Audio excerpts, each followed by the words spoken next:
Dalam wudu, lihat, aidiakum ilal marafiq, ila sampai siku, bukan dari siku ke tangan. Jadi saat kita mengambil air wudu, ambil airnya, tumpahkan dari sini ilal marafiq sampai ke siku ke sini. Makanya kalau wudu Anda benar, coba ingat-ingat, siapa korban dari lisan Anda yang tajam itu? Apakah ibu Anda yang pernah menangis karena lisan Anda? Apakah ayah Anda yang kecewa karena kalimat-kalimat Anda? Apakah tetangga Anda yang menjauhi Anda karena kata-kata kotor Anda? Kalau tiap hari Anda wudu, tapi kemudian lisan Anda masih kotor juga, ada yang salah, Anda cuma menghabiskan air untuk menghilangkan kotoran di lisan.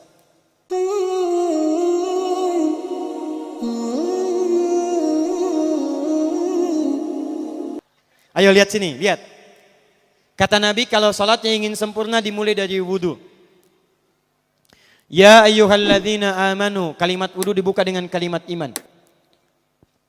Idza qumtum ilas shalah, kalau kamu ingin sempurna dalam menunaikan salat, faghsilu wujuhakum, maka mulai dengan menyempurnakan wudu. Lihat baik-baik, saya tidak bermaksud mengajarkan, hanya mengulang kembali apa yang kita pelajari. Yang pokok dalam wudu itu ada 4. Sisanya sunnah. Awas, kalau yang 4 ini tidak sempurna maka batal wudunya. 1, faghsilu wujuhakum, basuh wajahnya. Kalau disebutkan wajah dalam bab wudu, itu tidak ada yang lain kecuali bagian tampak muka. Gitu ya. Kalau yang punya jenggot, itu termasuk janggutnya di selai-selai. Kalau bapak kalau tidak punya jenggot atau belum punya jenggot, tidak usah maksa. Karena sunnah dalam hadis jenggot itu sunnah merawat, bukan menumbuhkan. Silakan buka tentang babul liha, bab jenggot. Itu hadis-hadis tentang sunnah jenggot, sunnah merawat. Merawat bagi yang punya jenggot. Tapi yang tidak punya jenggot jangan dipaksakan. Beli arang, sok. Beli timun, tidak usah. Ya, tapi kalau ada jenggotnya silakan rawat dengan baik supaya menampakkan nilai-nilai kemuliaan. Tahan. Sekarang kita mulai. Bagaimana cara berwudu yang baik? Perhatikan baik-baik. Kata Quran faghsilu, membasuh wajah, kalimat Qurannya menggunakan kata ghasala. Ghasala itu ambil airnya, tumpahkan di tempat yang dibasuh. Ambil airnya, tumpahkan di tempat yang dibasuh. Mohon izin, tahan sebentar. Mas, sini mas. Punten ya, yang kan bantosan, dia sekedap. Sifat wudu cuma ada 3. 1, pakai keran. 2, pakai gayung. 3, air yang mengalir. Ya, seperti di sungai ada air mengalir itu nggak ada masalah. Tapi kalau menggunakan gayung atau semisalnya, Nabi itu diriwayatkan dalam hadis itu sangat menghemat air. Bahkan pernah beliau kemudian berwudu, kalau kita kemudian hitung itu hanya sejumlah Pak, seaqua gelas Pak, cukup. Atau yang kedua menggunakan keran ya. Kalau sekarang kita ada keran, contoh ini kerannya. Ya. Kerannya agak tinggi sedikit. Dan kita sesuaikan. Ambil airnya. Misal contoh, ghasala itu bukan ditumpahkan, ambil air, tumpahkan di tempat yang akan dibasuh begini. Yang telunjuk itu kemudian menghapus atau menghilangkan kotoran di sela-sela mata, contoh. Yang jempol menghilangkan kotoran di sela-sela telinga bagian belakang di sini. Ya. Kalau misalnya saya mulai ambil airnya, kemudian saya tumpahkan di sini. Yang telunjuk membersihkan di jari-jari di sini, di sela-sela mata. Yang jempol kemudian membersihkan di sela-sela di bawah telinga sini. Kemudian di selesai. 1. Tahan sebentar ya, ini praktek dulu sebentar. 2. Wa aidiakum ilal marafiq, ini yang sering keliru. Dan tangan sampai siku. Ingat, tangan bahasa Arabnya yadun. Tapi dalam ibadah itu selalu diberikan batas. Misal, ini kafun. Ini asabi'. Ini sampai sini rusghun. Sampai sini Bapak Ibu sekalian, ini namanya mirfaq, jamannya marafiq. Sampai sini katif. Dari sini ke sini itu yad, tangan. Dalam bab salat, bab wudu, bab ibadah, tidak pernah Al-Quran dan hadis menyebutkan tangan kecuali diberikan batasnya. Contoh, kita saat akan takbir, Allahu Akbar. Lihat An-Nasai nomor hadis 886. Kata Nabi, fawado'a kaffahul yumna. Maka orang sholat itu meletakkan telapak tangan yang kanannya alal yusra, di punggung yang kirinya. Jadi begitu takbir, Allahu Akbar, yang kanan meletakkan di punggung kiri. Apa batas meletakkannya? Cuman sampai 3. 1, yang telapak ke punggung begini, jadi boleh begini. Yang kedua, pergelangan ketemu pergelangan begini. Rusgun ala rusgin. Jadi begitu takbir, Allahu Akbar, ini boleh. Tapi nggak usah diukur Pak ya, jangan telat. Allah, pas cepat. Boleh nanti lebih sedikit ke sini. Yang tidak boleh, awas ini dilarang dalam hadis. Yang tidak boleh kata Nabi, jangan engkau bersedekap seperti orang sombong. Kata para ulama bagaimana? Ketika tangannya bertemu dengan mirfaknya begini. Nah ini awas sedekap yang dilarang, hati-hati. Kadang-kadang ada orang menes ke puncak subuh-subuh sholatnya begini. Ya, awas nih. Cuman 3 kalau tidak begini, begini atau begini. Dan saat mengangkat itu cepat Pak. Hadisnya cepat. Fawado'a. Fa itu di ilmu nahu harfu atfin. Rabitin. Baina syai'aini bila hudud. Huruf yang menyambungkan 2 peristiwa tanpa jeda, cepat. Jadi antara mengangkat dengan meletakkan langsung. Angkat. Allahu Akbar. Tidak ada gerakan lain. Maaf, saya tidak bermaksud menyalahkan. Saya alhamdulillah ada koleksi 1235 kitab hadis. Saya mencari gerakan dari ngangkat ke meletakkan begini, tidak menemukan gerakan lain. Karena itu jangankan hadis-hadis yang sahih, di kitab hadis palsu pun pemalsu hadis tidak tertarik memasukkan hadis ini. Saking jelas jadi saat mengangkat langsung begini. Kenapa saya penting terangkan? Karena ada sebagian saudara-saudara kita merasa tidak enak, Ustadz. Kalau saya takbir masa kiri duluan. Sedangkan kiri kurang bagus, yang bagus kanan. Saya mah pengennya begini aja lah. Begitu takbir kanan duluan baru tutup dengan kiri. Jadi begitu diangkat Allah kanan masuk kiri begini tutup. Kadang-kadang kaki naik dikit. Nah itu maaf, saya tidak bermaksud menyalahkan tapi saya belum menemukan hadisnya. Dan pemalsu hadis pun tidak tertarik memalsukan hadis ini karena saking jelasnya angkat tutup. Jelas ya? Nah sekarang lihat sini. Dalam bab wudu, bahasa Qur'annya mengatakan, wa aidiakum ilal marafiq, dari tangan sampai siku. Ila dalam ilmu nahu harful ghayah, huruf yang menunjuk pada tujuan, batas dari ke. Ana minal an sa'adhab min Menes ila Bekasi. Saya setelah ini akan pergi dari Menes ke Bekasi. Jadi saya berangkat dari mana? Menes. Tujuannya kemana? Bekasi. Tujuan dalam bahasa Arab menggunakan ila, harfu ghayah. Dari Menes ke Bekasi. Menes ila Bekasi. Dalam wudu, lihat. Aidiakum ilal marafiq, ila sampai siku. Bukan dari siku ke tangan. Jadi saat kita mengambil air wudu, ambil airnya, tumpahkan dari sini, ilal marafiq sampai ke siku ke sini. Balikan lagi ke depan. Jadi bukan kerannya dibeginikan, sikunya dibeginikan, takut, bukan. Jadi bukan siku diteruskan ke bawah. Yang tepat itu ambil airnya, kemudian basuh dari sini sampai dengan ke sikunya. Hati-hati, ini ada maknanya.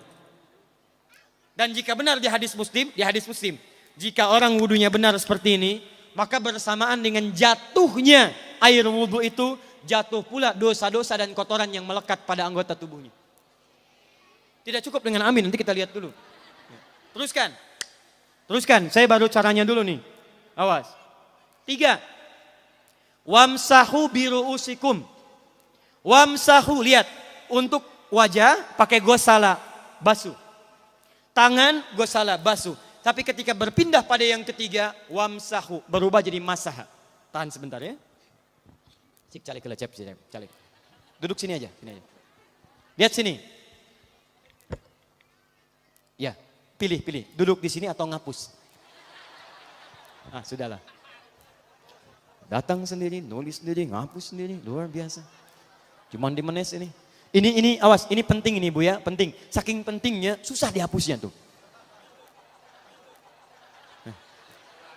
Dah sini aja, masaha. Sudah. Masaha artinya mengusap. Kalau yang tadi membasuh, kalau masaha mengusap. Jadi yang ketiga ini tidak usah dibasuh. Jangan tumpahkan air di tempatnya, tumpahkan airnya kemudian usap tempatnya. Pertama, wamsahu biru'usikum.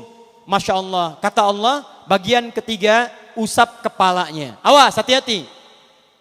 Tangan selesai pindah, pindah kemana? Bukan ke rambut tapi kepala. Kepala. Jadi dalam bab wudu yang diusap bukan rambutnya, kepalanya. Itulah keadilan Allah. Kalau yang diusap kepalanya, semua manusia yang hidup pasti punya kepala. Tapi kalau yang diusap rambutnya ada ketidakadilan karena tidak semua orang punya kepala, punya rambut. Tuh. Nah sekarang lihat sini. Ketika kita diminta mengusap kepala, bahasanya masaha. Masaha itu begini. Ini saya punten. Bismillah. Ini ya. Ambil airnya, tumpahkan, baru kemudian diusapkan ke kepalanya. Paham ya? Kalau yang gosala, ambil, tumpahkan di tempat yang akan dibasuh. Tapi kalau masaha, hati-hati. Ambil airnya, tumpahkan, baru diusap. Jadi bukan diambil air, tumpahkan di kepala begini. Paham? Tahan sebentar. Dan ini menggunakan huruf ba, Masya Allah. Ba, lihat, wajah tidak pakai ba. Tangan tidak pakai ba. Tapi khusus untuk kepala pakai ba. Wamsahu bi. Huruf ba dalam ilmu nahu. Coba dibuka yang suka ngaji. Buka kitab Bughnil Labib an Kutubil A'arib. Halaman 29 sampai dengan 59. Di situ ada penjelasan karya Ibnu Hisham Al-Ansari. Ibnu Hisham Al-Ansari. Itu ada penjelasan tentang makna huruf ba. Huruf ba itu punya 14 arti dalam bahasa Arab. Ada ilsaq, ada istighraq, ada muhabah, ada ba li tab'id. Ba li tab'id dibagi dua. Tab'id ma'al hudud wa tab'id bila hudud. Ini informasi saja, Pak. Bahasa Arab itu luar biasa. Ada mahasiswa kita orang Indonesia belajar di Kairo di Mesir di Al-Azhar. Ngambil S3. Bahasannya nulis disertasi, bahasanya tentang makna huruf ba di ayat wudu. Wamsahu biru'usikum. Dibahas, hanya membahas huruf ba, Pak, satu huruf itu dapat doktor, dapat S3. Ayo silahkan yang belum S3, ada huruf ta, ada huruf fa, ada huruf jim sampai huruf ya, masih banyak tuh. Nah yang ba ini, ba, kenapa pakai ba? Kata para ulama dari huruf ba yang 14 ini ada 3 makna yang diterapkan dalam ayat wudu. Satu istighraq. Istighraq itu membasuh keseluruhan. Jadi kalau kita ingin wudu, ambil airnya tumpahkan, basuh keseluruhan dari depan sampai ke belakang begini. Balikan lagi. Yang kedua, at-tab'id ma'at tahdid. Sebagian tapi dengan batas. Kata Imam Asy-Syafi'i, di mana batasnya ubun-ubun? Diboleh kalau kita mau wudu, misalnya ibu tidak bisa membasuh keseluruhan. Sedang pakai kerudung misalnya, jilbab nggak bisa dibuka. Tempat wudunya terbuka. Anda tinggal ambil air wudu, kemudian tumpahkan sedikit, boleh diusapkan bagian kepala sampai ubun-ubun. Sah wudunya.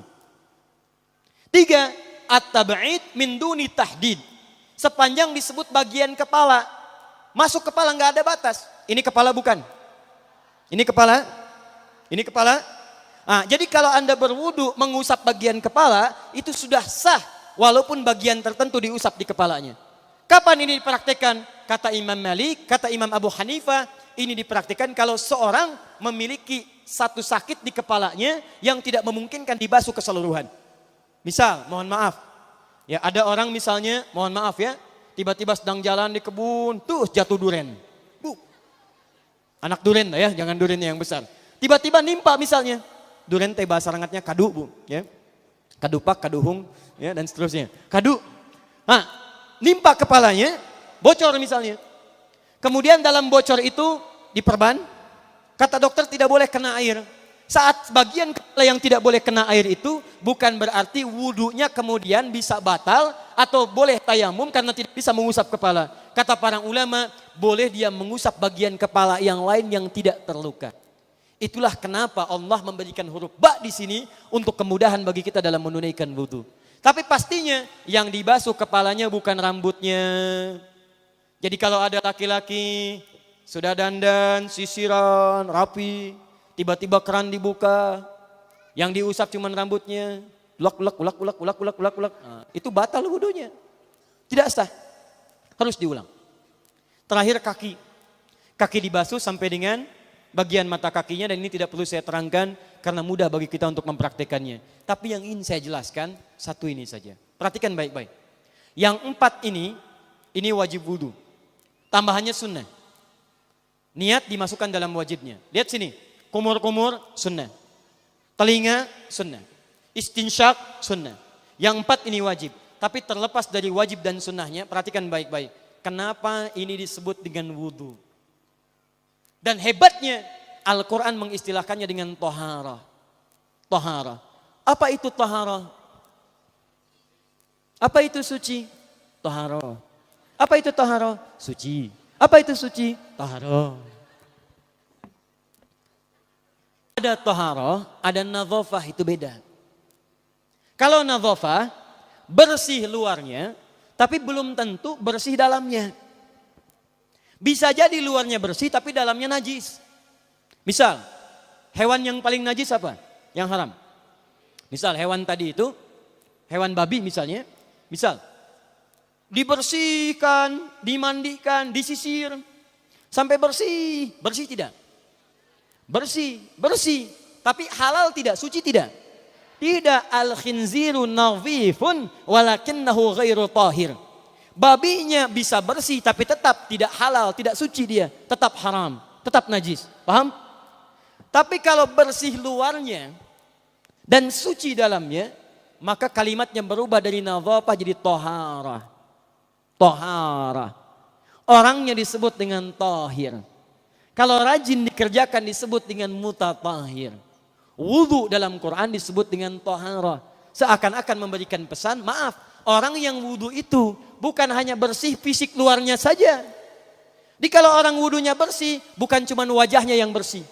Kalau wudunya benar, bukan kotoran di tangan saja yang hilang. Tapi mohon maaf, fisik dalamnya itu ikut suci.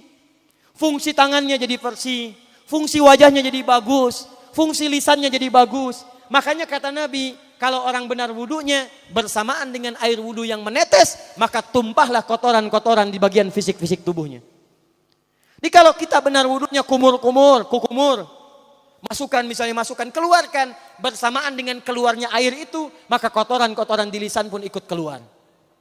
Tangan dibasuh, bersamaan dengan dibasuhnya tangan, fungsi tangan yang kotor-kotor itu ikut hilang. Hadis Muslim. Makanya orang yang setelah selesai wudu dia berdoa, apa wudunya? Apa doa wudunya? Asyhadu an la ilaha wa asyhadu anna Muhammadan Allahumma minat waj'alni minal, lihat sini, minal mutatahhirin, minat tawabin. Lihat. Bapak Ibu kan baru wudu, tapi kenapa doanya selesai tobat? Allahumma ja'alni minat tawabin. Ya Allah, jadikan saya termasuk orang tobat. Kita kan baru wudu, kenapa doanya baru selesai tobat? Sedangkan tobat itu mengakui kesalahan, menyesali kesalahan, dan berjanji meninggalkan yang salah, mengganti dengan yang baik-baik. Makanya kalau orang wudunya benar itu, begitu dia kumur-kumur, dia ingat kesalahan apa yang dikerjakan oleh lisan ini. Jadi begitu kemudian ditumpahkan airnya, hilang kotorannya. Maaf, yang suka mencela wudu, selesai wudu tidak akan mencela lagi karena tobat dari celaan. Makanya kalau wudu Anda benar, coba ingat-ingat, siapa korban dari lisan Anda yang tajam itu? Apakah ibu Anda yang pernah menangis karena lisan Anda? Apakah ayah Anda yang kecewa karena kalimat-kalimat Anda? Apakah tetangga Anda yang menjauhi Anda karena kata-kata kotor Anda? Kalau tiap hari Anda wudu, tapi kemudian lisan Anda masih kotor juga, ada yang salah, Anda cuma menghabiskan air untuk menghilangkan kotoran di lisan.